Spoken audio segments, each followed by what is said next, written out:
continue today on rendering, right, and then we'll start on ray tracing. So, what we looked at yesterday was basically the shading models which were defined for Polygon. Right. So, we looked at three models.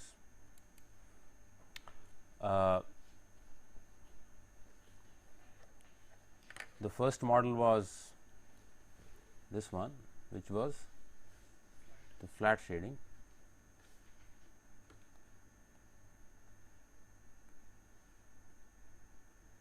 Right. Then we had the flat shading was basically the model where we considered computation of illumination per polygon, per face or per polygon. Right. The entire polygon was given one intensity. Right. So, computationally it is definitely simpler, right, but we observe the discontinuity from one polygon to another polygon at the boundaries, right, which is for obvious reason, right. And we also looked at there is a pronounced Mach band effect at the boundaries, right. And then in order to smoothen this shade across the polygons, we looked at the methods which employed interpolation of intensity, right. So, this one was Groard, right. So, just to tell you a small story about this Groard shading.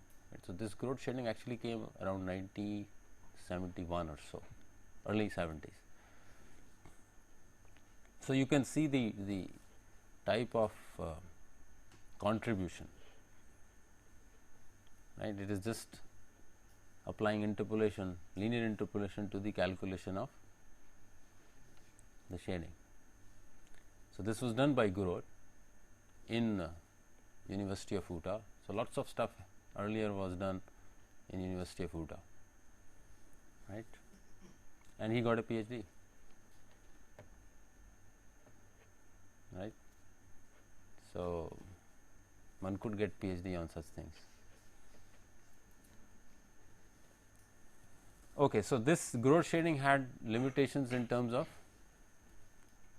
specular reflection, right. So, since the interpolation is being done on the intensity values at the vertex. So, we are doing computation of illumination at the vertices of the polygon, right, and then we do the interpolation for filling the interior of the polygon using those intensities. But because since the computation of intensity has been done a priori, right, so the speculars or the shininess could not be handled properly, right. So, in order to account for proper handling of specular reflection, another modification to the shading model was done, which was Phong, right. So, here we can see that these specular reflections, which are the shininess of the object, they could be modeled, right, whereas these are missing in this, which was the Groard shading, right. The side effect of this computation, where we are doing the interpolation on normals now instead of intensities at the vertices, and then interpolate the normals within the polygon, right, and then compute the intensities for those normals. Right. So, clearly the computational effort is more in this case. Right. Then we also looked at some of the limitations of using interpolation as a method to compute either the normal or the intensities. Right. So, there are inherent problems of using interpolation.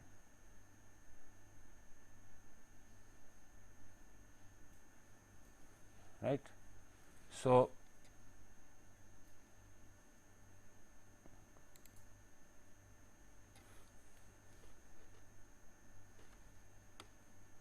So, the next thing we would like to see here is things which we did not really look at during the computation of the illumination was the transparency, right. So, we basically looked at the reflections, right, diffuse reflection, specular reflection, and there was no notion of transparency. And so, let us try to see a very simple model of transparency, which could also be employed in the context of rendering polygons, right. So, first of all, we are assuming that the material which we are trying to model the transparency for is non-refractive, right. So, your high school physics tells you that a transparent object like a glass is generally refractive, right. So, there is a deviation of the ray which is incident onto the object. So, let's ignore that. All we are saying is that there is a non-refractive transparent object, right. So, in that case, if I am interested in getting the total intensity for the polygon or for the object to be rendered, then a simple linear interpolation again can be employed for calculating the final intensity. And this linear interpolation is doing nothing but some sort of a blending of the reflected intensity, which is computed at the object, right, and the transmitted intensity, which is so what we are saying is that there is an object behind the transparent object,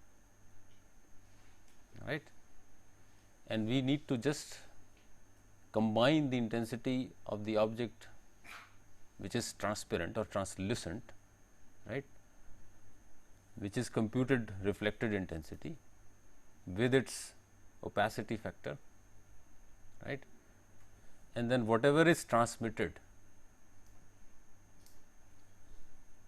as 1 minus k, right, which is the weight for the transmitted intensity which is coming from the object behind,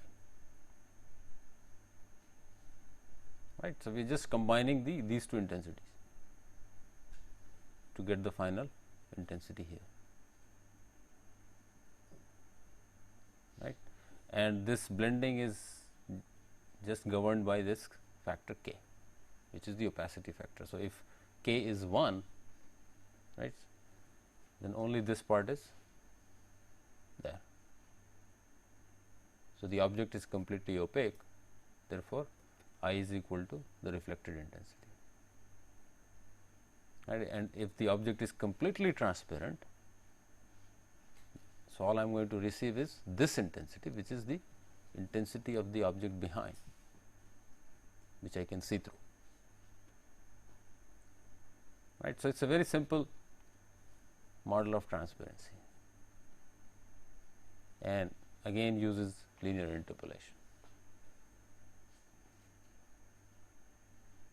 right. So, we will look at the transparency model which may use refractive material later. Okay. So, now let us see some of the issues which are more like implementation issue concerning what happens in OpenGL. So, anyway, this is just a brief note. I would recommend you to look at the manual, reference manual of OpenGL, or the notes which have been given reference in the course page, right. So, here the idea is that if you are allowing lighting or the light sources to be defined in the scene, then you have to enable them, right. So, you enable light sources using GL enable and GL light 0. So, there could be number of light sources you can define, maximum up to 8, I guess, right. So, you can define 8 light sources, and then the light properties are basically defined, which are concerning the, let us say, the color of the light, right, from the 4 value tuple RGBA, right, where R is the red color, green, blue, and A is this opacity or the transparency factor. Okay. Well, for having light, this transparency factor could be debated, but this is sort of a generic definition of, let us say, some color attribute, which could be associated to the light, which could also be associated to the object, right. So for instance, if I want to define the diffuse properties of the light source, which could be, let us say, if I am looking at the white light source, so all of these are 1 1 and it is opaque, right. So, I can embed this light diffuse to the light source using GL light FP, right. Similarly, I can define the light position using x, y, z, w. So, this w in fact indicates whether it is a point light source or it is a direction light source, right. So, the homogeneous coordinate of the point, right. So, if it is 0, then it is a direction light source. 0, it is a direction light source. If it is 1, then it is a point light source, right. So, it's like if I had divided by this w, right, then I would have obtained the point at the infinity, right. So, again I can embed this position and attach to the light source GL light 0 using this, right. Similarly, I can have material properties defined through RGBA, right. So, I can define the material diffuse property, where this shows the color of the object or the surface, right, which is having more of blue component, and then I can attach this to the object or the surface, right. So, GL front is telling you that if I am associating this to a polygon, then I am looking at the front of the polygon. Polygon actually could be defined with 2 sides, the front side and the back side, right, and I can attach material properties to both sides, right. But mostly I will be interested in the front of the polygon, right. So, that is what it is. Now, we also require the definition of the normal vector, which is just defined above the definition of the vertex, right, which is just a vector n x, n y, n z, right. So, OpenGL supports flat shading model and Gouraud shading model. In order that you invoke Gouraud shading model, you have to say GL shade model GL smooth. Okay, so, you have to indicate that. Okay. So, these are some of the implementations with respect to the OpenGL. Okay. There is an alternate way of defining these color attributes using color, right. So, you can define a vector of color, which is just RGB. Okay. Okay. So, now having seen this OpenGL implementation, you can actually use for your assignment number 2. Right. Okay. So, now let us look at the method which we are going to study today. is a method of rendering. So when we are talking about rendering in general, there are two primary issues, right? One is that you want to have the visibility right. What do I mean by that? Basically, to determine what objects or parts of the objects in the scene are visible. That is the question I am answering. Right. Now, we already have dealt with partially this problem while talking about clipping. Right. So, clipping is with respect to the view frustum, and there also you are trying to determine what is inside that frustum, therefore, that is the part which is going to be visible. Right. But there is also this visibility due to the occlusion. That means, an object can occlude the other object, though may reside in the viewing frustum. Right. So, that is what occlusion handling is, or also the hidden surface elimination. Right. What is the hidden surface part which should be eliminated, or visibility determination. Right. So, we are going to look at more in details about the various methods of hidden surface elimination, which would answer the question of occlusion. Right. But today what technique we are going to look at would actually answer this question as well. Okay. The other issue which pertains to rendering is the illumination or the shading, or finding the color, right, proper shade of the color, which we have already looked at, right, where we basically looked at issues related to reflection. Refraction we have not looked at, but we know that that may exist.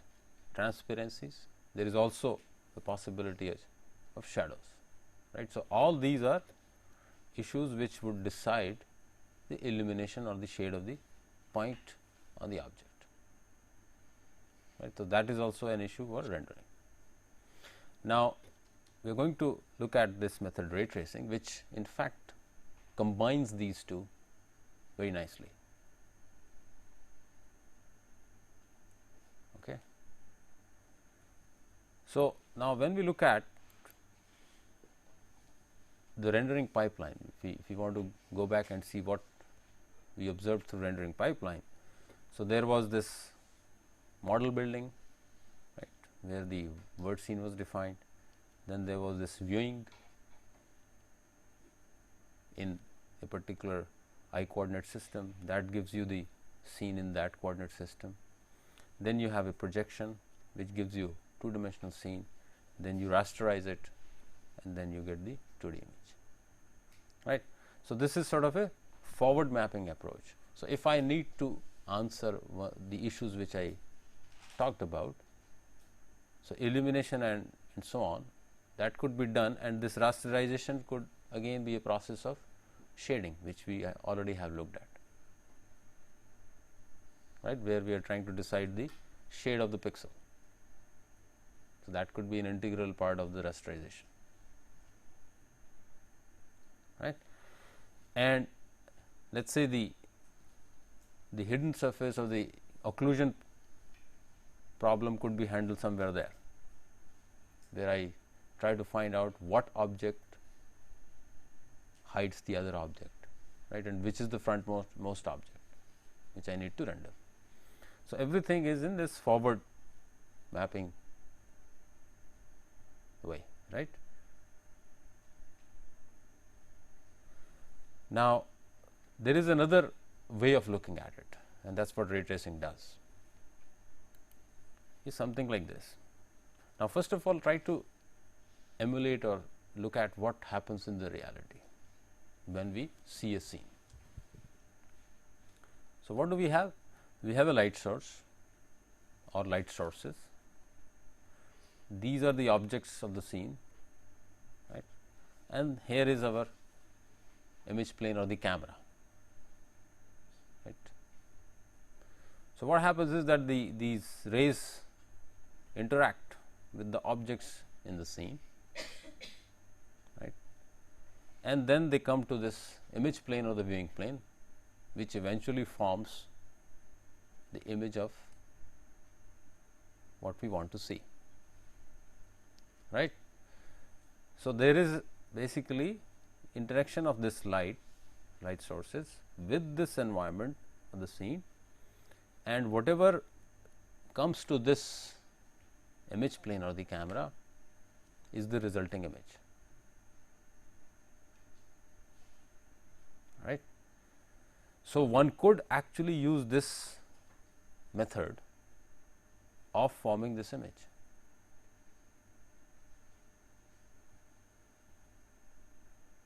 Right.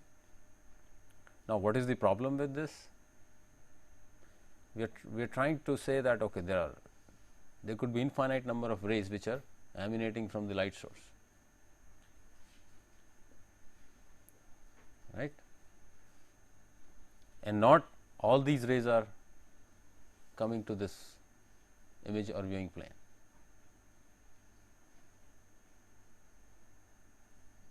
Right. So, the effort which you are investing in terms of tracking all these rays and looking at the interaction of these rays with respect to the environment or the scene is just too much, right. Only a portion of that is required, which is seen here, right.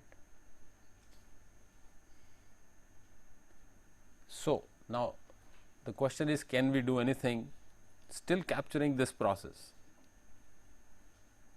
and avoid these too many rays?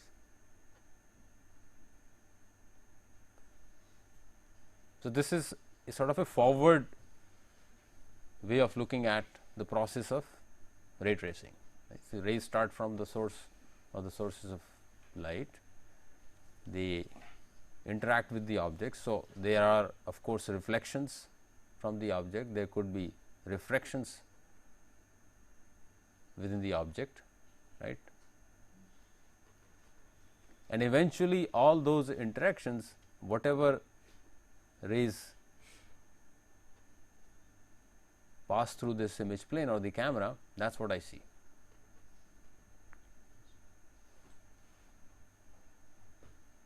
Right. So, now the question is that can I do something similar, but avoid too many rays?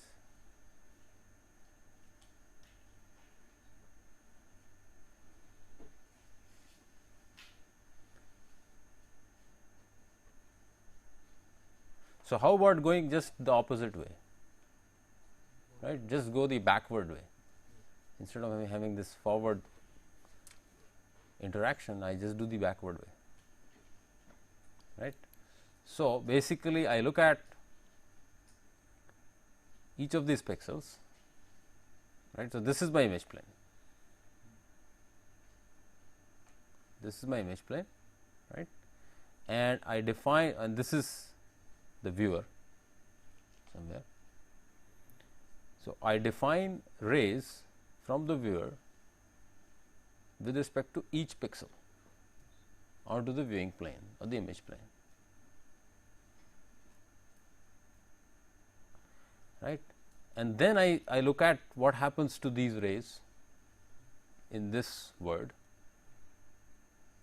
right. Look at the interaction of the light source or light sources with respect to wherever it is intersected, right,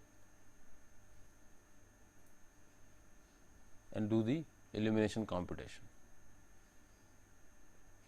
right. So, this way I am dealing only with the rays which are pertinent to me, right, which are defined through this viewing plane or the image plane.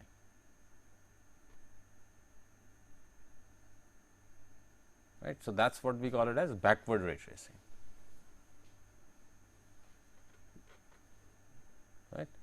and backward ray tracing is what ray tracing is.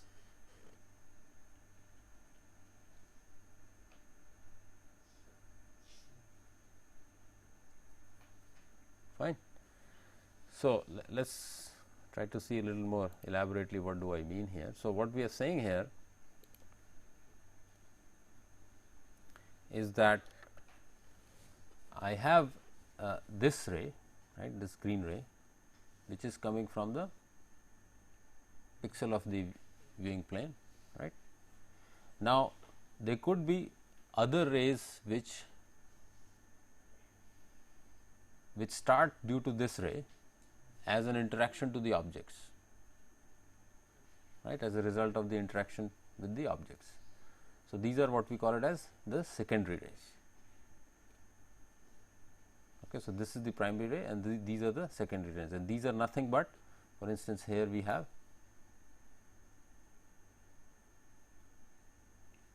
the reflection ray, right, whereas this is the transmission ray or refraction ray,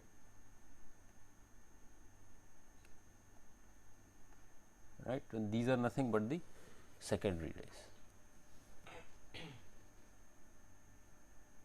right. So, what we are saying is that this ray comes here, intersects here with the object. Depending on the type of the object we have, let's say this is an object which is semi transparent, has some reflectivity. So, it reflects something transmitted, and then again it is transmitted, it comes here, it is reflected again, and so on, right. And eventually we assume that when it sort of escapes after having interacted with the objects, goes to the light source, right. Goes to the light source. The light source will be a point source or a line source. So, if the right. So what we are saying is that, see, now if I have to compute the intensity, right, what do I have to do? I have to sort of trace these rays. This primary rays goes there, goes there, goes there, right. So, now at this particular point, I will see the interaction with the light source wherever it is. That contributes to the illumination at this point. Also, this point also contributes because of this reflection. Now, I will look at the interaction of the light source or light sources at this point, and then it escapes to the environment and wherever it goes. But the ray has got to emanate from the light source only here. Yeah, so this is what I am trying to do. See, I am trying to avoid the infinite number of light rays which is computationally intractable.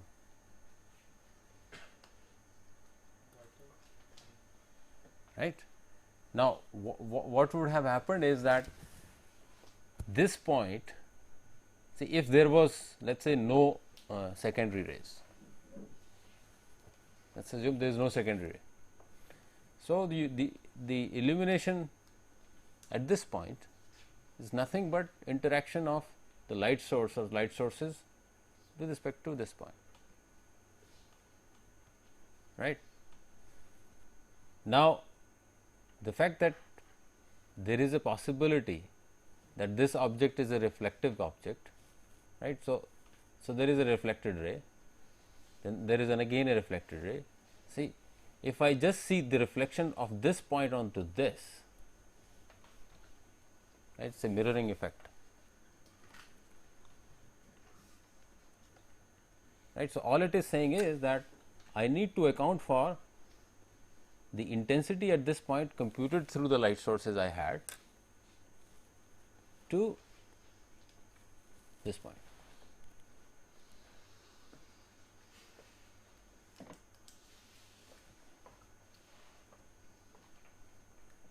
Right. See, because in a forward way, what would have happened is that the light source would have given you some intensity at this point. Due to the reflection, it would have given an intensity at this point as well, and then there is also a local illumination due to the light source at this point. So, So it will be the I reflected part of point C. This part. So the reflection. Yeah. is- So this is the reflection at this point. So at point C, I reflected at point C. So it's is it that? No, no, it's not. It's not. See, it's like, see, if I put a normal here, right? So this is the reflected ray of this.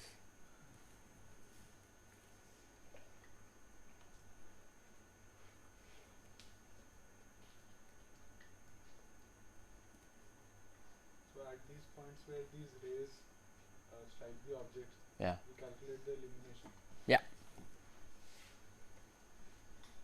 Okay, so we will actually deal with this. So what we observe is the pattern which is in some sense recursive in computation, right? Because I'm talking about computation here due to the computation here due to the computation somewhere else, right? So there is some sort of a tree formation.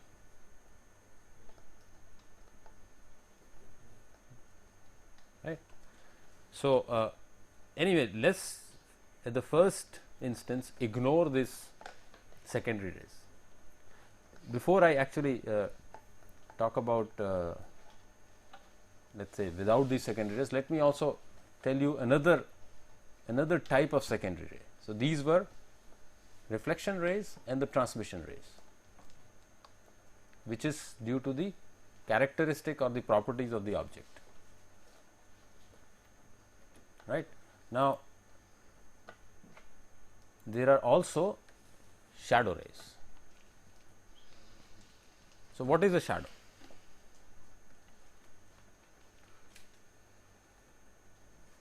See, if this is the light source I have,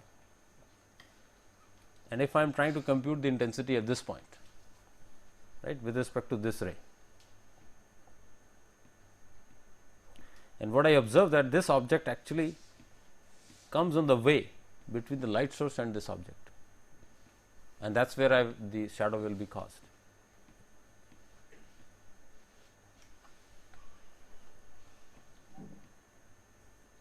Right. So, when you see the shadow of this here, it is due to the fact that this is occluding the part of the table with respect to the light source.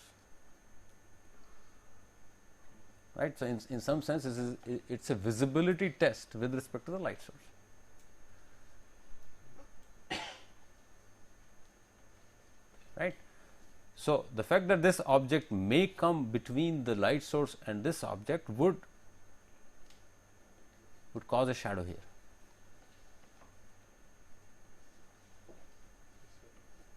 Right. So, shadow ray is nothing but it is also a sort of a secondary ray which starts from this point of intersection which I get from the primary ray to the light source.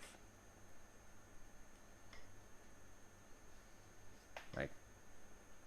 And if I observe that there is something intercepted for this ray, right, which is from this object to the light source, I declare that point to be in the shadow.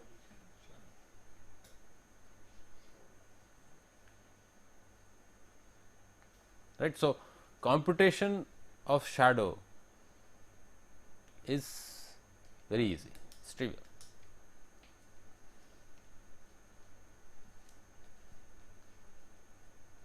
Right. So, these are also in some sense secondary rays, just like we have reflection rays and the transmission rays.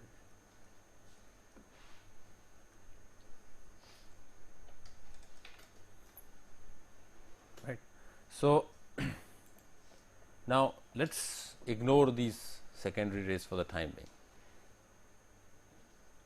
Okay. So, remember we were trying to resolve two problems or two issues pertaining to rendering. One is visibility determination, right, that we would like to render the point which is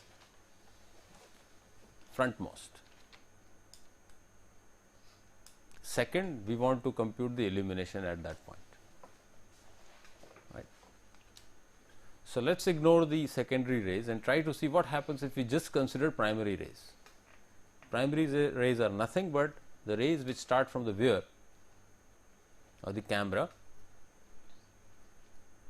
with respect to each pixel on this viewing plane.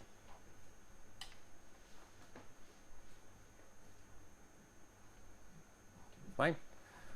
So, in some sense I am just casting these rays from the viewer with respect to each pixel here, and then observe the intersection of this ray with respect to the environment or the objects I have in the scene, and pick the closest point.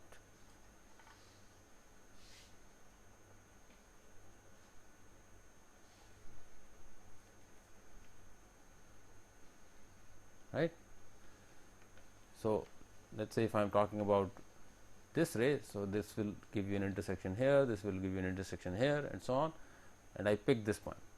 This is the frontmost point, and therefore, this point needs to be rendered.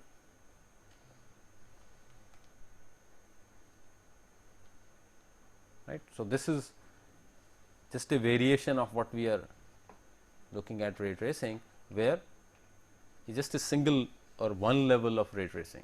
You just look at the ray emanating from the viewer, passing through the pixel of interest, and gives you the closest point.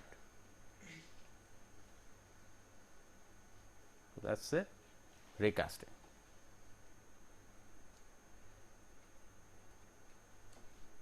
We should not just render one point on that surface. Got it.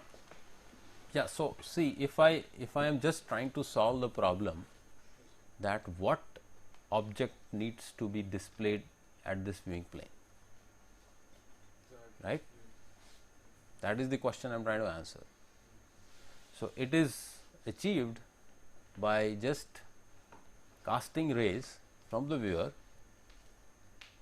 from all the pixels I have in the viewing plane, right, and observe the point which is closest with respect to this ray, right. So, if I am talking about this ray, so this is the point which is closest. I will get point of intersection here, I will get a point of intersection there, and possibly with other objects, but this is the point which I need to display. Therefore, I will capture the color or the material properties or the illumination with respect to this point. The rest are of no interest to me. Right. So, I am basically solving the problem of visibility determination.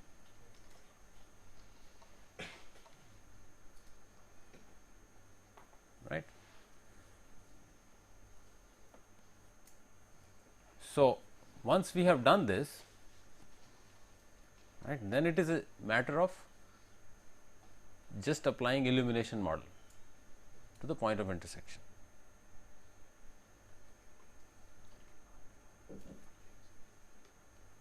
Right. So, let us say if I discard these secondary rays, then the ray tracer to write for one level, or let us say writing ray cast, is just easy.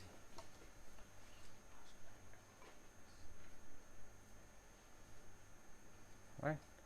So, now if you look at the two issues in ray tracing, or let us say for the time being ray casting, one is the ray object intersection,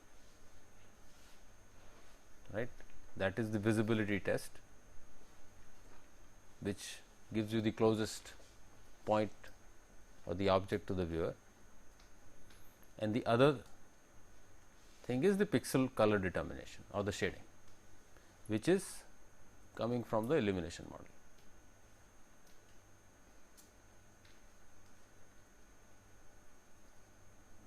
Fine.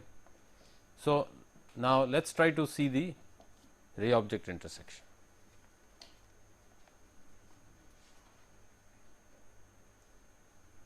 Now, first of all, it depends what kind of objects you consider, right. For certain objects, it is a trivial thing to find out the ray intersection, right. But for certain objects it may not be so easy. So, let us consider some of the objects with which finding intersection is relatively easy, right.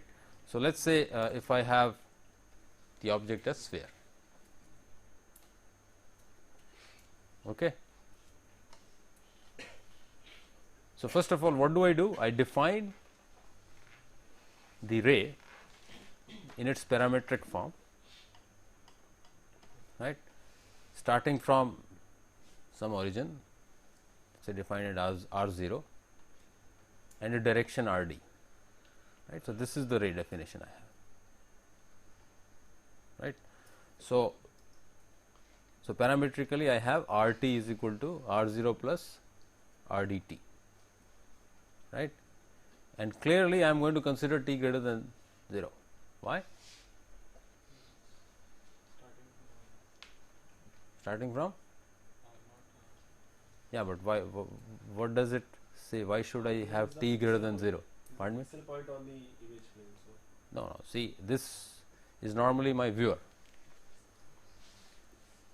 So what t less than 0 means that wait, either it is going back towards the viewer, or that the direction after reflection is actually inverted, as in it hits the sphere and then after that started going back. So Right. So, basically it's what we need to consider is this half ray definition, right, like half planes we have, right. So, here I am talking about the semi infinite line.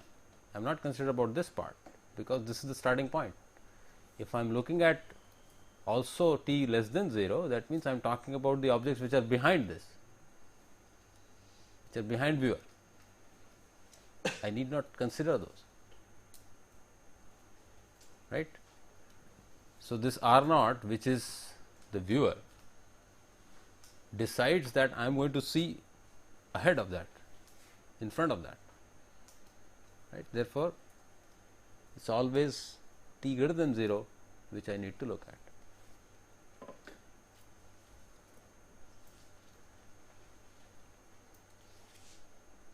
Right. So, now for the purpose of convenience, we can always define the RD mod to be 1. So, it is a unit vector. Right. So, direction vector of the ray is a unit vector. Right. So, now given the ray definition in parametric form, we are going to find the intersection with the sphere. So, what should be the representation of the form for sphere, which is easy to use for finding the intersection?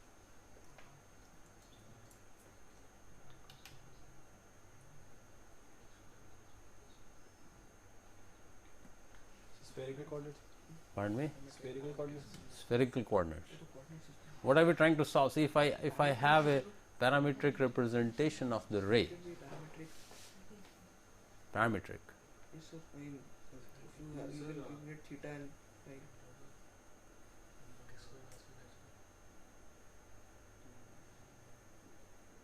See, devising this as a parametric form of ray, my ultimate goal is to be able to solve for only for the parameter, right? That is what my aim should be. How can I do that? If I have the sphere equation in an implicit form, where I just substitute the equation of the ray and solve for t. If I have a parametric definition of sphere, I am in trouble. Then you have two variables. You have more variables.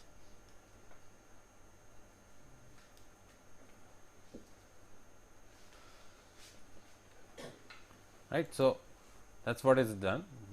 We consider an implicit form of the sphere, which is given through the center of the sphere somewhere here, say SC,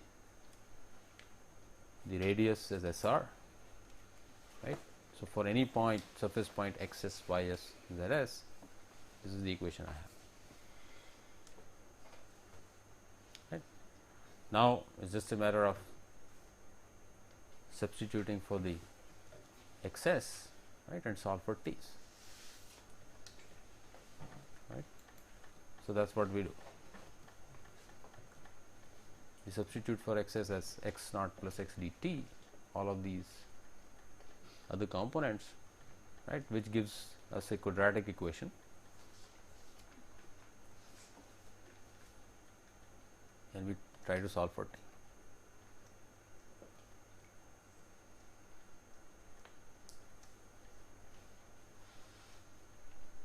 Right. So, which is that I have the equation in this form now, at square plus bt plus c equals to 0, where I can find out ABC in terms of xd, x0, xc, and so on. Right.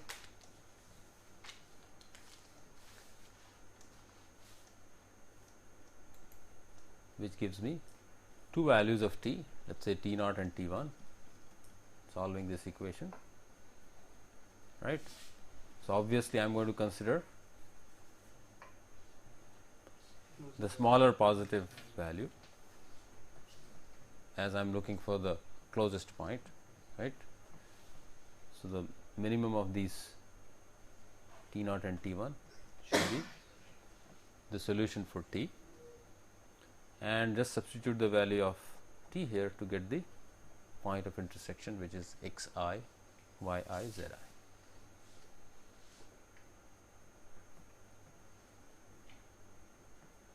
Right.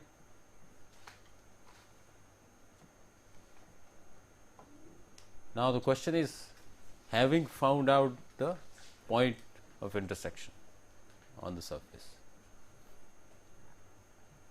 that locates the point which I possibly be rendering. Right. I will also be interested in finding out normal at that point, because I need to do the computation of illumination. Right. So, what is the normal? Along the radius. Along the radius. So, normal is again trivial. Right. This is the sphere I have, this is the point of intersection which has been obtained, and this is the center of the sphere. Then the normal at this point is nothing but this.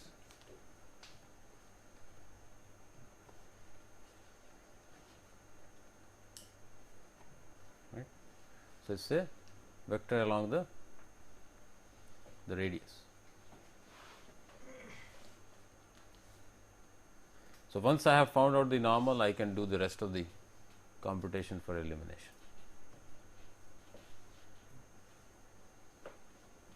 Right.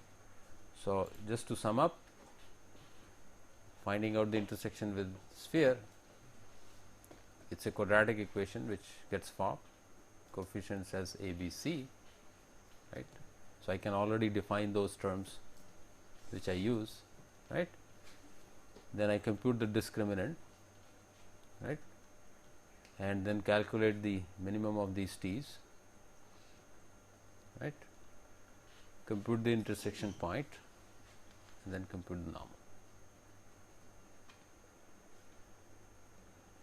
Right. So, having seen this computation with sphere, now we can also do the similar thing for other kind of objects.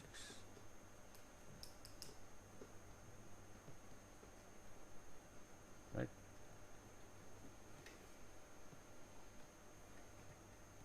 And then later on we will, so this is like one level ray tracing or ray casting. We are ignoring the secondary rays, then we will incorporate the secondary rays and see how these computations are done. Right. So, basic computation of course is ray object intersection. Right. The rest is how do you propagate the illumination or accumulate the illumination from all the intersections which are there while tracing the ray.